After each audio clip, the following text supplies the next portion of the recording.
آیت اللہ قاضی رحمت اللہ علیہ نے اپنے ایک خط میں آیت اللہ طباطبائی رحمت اللہ علیہ کو تحریر فرمایا: دستور سلوک و ہدایت قرآن مجید ہے، اسی میں ہر درد کی شفا ہے، ہر زخم کی دوا ہے اور ہر ہم کا علاج ہے۔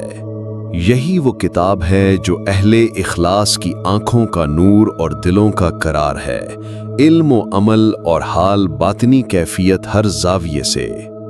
ہمیشہ قرآن کو اپنی نگاہ دل کے سامنے رکھو اور اسی چراغ ہدایت کے سائے میں اس راہ پر گامزن رہو جو اقامت کا راستہ ہے، جو تمہیں صراط مستقیم پر روان رکھے گا۔ قرآن کے ساتھ سلوک کے بہترین طریقوں میں سے ایک یہ ہے کہ اسے خوش آہنگ لہجے اور آداب کے ساتھ تلاوت کیا جائے، خصوصاً راتوں کی تنہائیوں میں جب دل خالص اور آنکھیں اشکبار ہوتی ہیں۔ اور اے عزیز، رات کے سناٹے میں ایک سوز و درد بھری آواز کے ساتھ قرآن کی تلاوت کرو کہ یہی قرآن اہل ایمان کے لیے وہ پاکیزہ مشروب ہے جس سے روح کو تازگی اور دل کو حیات ملتی ہے۔ یاد رکھو، قرآن کی روزانہ تلاوت ایک پارے سے کم نہ ہو۔